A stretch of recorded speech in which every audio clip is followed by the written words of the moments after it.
राऊतांच्या सुनेनं केलेले आरोप गंभीर असल्याचं संजय शिरसाटांनी म्हटलं तर सरकारनं सुमोटो कारवाईचे आदेश द्यायला हवेत असं संजय शिरसाट म्हणतात।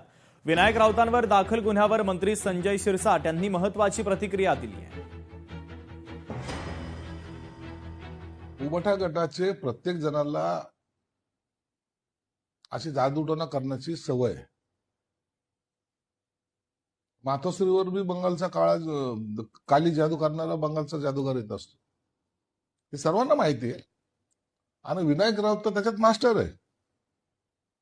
म्हणून त्यांनी अशा प्रकारे क्रूर प्रकारे स्वतःच्या सुनेवर काय केस कापणे वगैरे जे काही प्रकार केलेले आहेत ते अत्यंत भयानक आहेत। जादूटोण्याच्या विरोधात बोलतात आणि स्वतः जादूगाराला जवळ ठेवतात। म्हणून असे दुपट्टी लोकांवर आता गुन्हे दाखल झाले पाहिजेत। त्या सुनेने गुन्हा दाखल केलाय, परंतु सरकारने सुद्धा याच्याकडे सोमोटो त्यांच्यावर कारवाई करण्याचे निर्देश दिले पाहिजेत। डोंबिवली येथील शास्त्रीनगर रुग्णालयातील घटनेचा तीव्र निषेध व्यक्त करण्यासाठी तसंच आरोग्य कर्मचाऱ्यांच्या सुरक्षेसंदर्भात विविध मागण्या मांडण्यासाठी इंडियन मेडिकल असोसिएशनच्या शिष्टमंडळानं महाराष्ट्र भाजपचे प्रदेश अध्यक्ष रवींद्र चव्हाणांची भेट घेतली। यावेळी दोषींवर कठोर कायदेशीर कारवाई करून न्याय मिळेपर्यंत खटला चालवावा अशी मागणी रवींद्र चव्हाण यांच्यासमोर मांडण्यात आली आहे।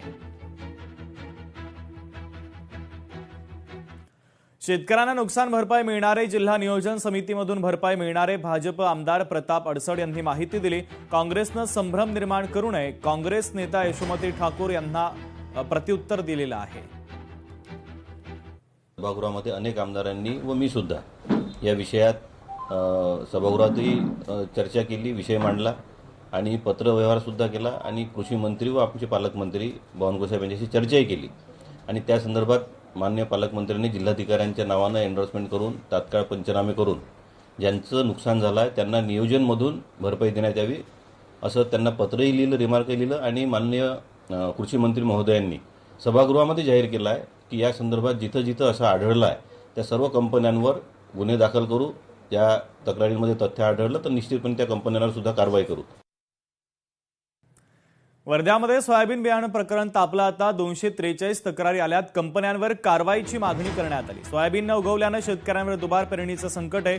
बाधितांना मोफत बियाणं द्यावं असं आमदार राजेश बकाने यांनी म्हटलेलं आहे।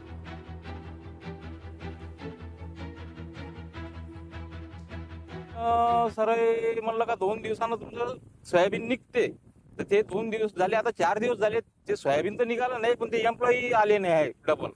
आता का करायचं शेवट? आता दुसरं पीक पेराचा वेळ नाही राहिली ना, पेरलं तरी पाणी चालू नाही देऊ राहिलं तर करायचं का? शेताचं आम्हाला पूर्ण भरपाई कोण देन? तर हेच मागणी आहे आमची। आता रिसर तक्रार आम्ही कृषी अधिकाऱ्याकडे टाकायला जाणार आहे। आजच्या तारखेत शेतकऱ्यांना एकच आव्हान असेल की ज्यांच्या लेखी तक्रारी आहे त्यांनी आमच्याकडे स्वतः आमच्या मंडळ कृषी अधिकारी व तालुका कृषी अधिकारी कार्यालयात जाऊन स्वतः त्यांनी तिथे सादर कराव्या, जेणेकरून प्रशासकीय कारवाई करायला किंवा आम्हाला ते तालुकास्तरीय समिती जे असते त्यांना आम्ही पाठवून, शास्त्रज्ञांना पाठवून, आपल्या कंपनी प्रतिनिधी यांना पाठवून आम्ही त्यांच्या तक्रारीचं निरसन करून आणि त्यांना कसा शेतकऱ्यांना फायदा होईल आम्ही प्रयत्न करतो। जूनमध्ये याचं जर्मिनेशन चेक करावं लागतं, तशी एसओपी बनलेली आहे आणि त्या एसओपीच्या नुसार हे सगळं चालू आहे का? त्यांनी सांगितलं की जूनमध्ये आम्ही या सगळ्या कंपन्यांचं जर्मिनेशन तपासलं आणि काही कंपन्यांचं जर्मिनेशन 30% to 40% पर्यंत आलं आणि ते आल्यानंतर त्यांना नोटिसेस सुद्धा दिले, पण त्यांचा अहवाल अजून आमच्यापर्यंत आलेला नाही।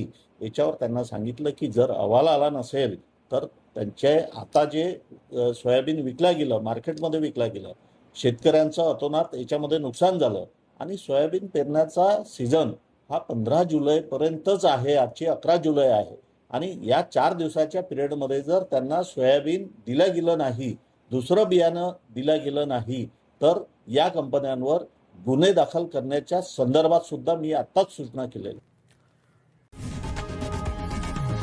लोकशाही मराठी ऐका, पहा, जागरूक रहा।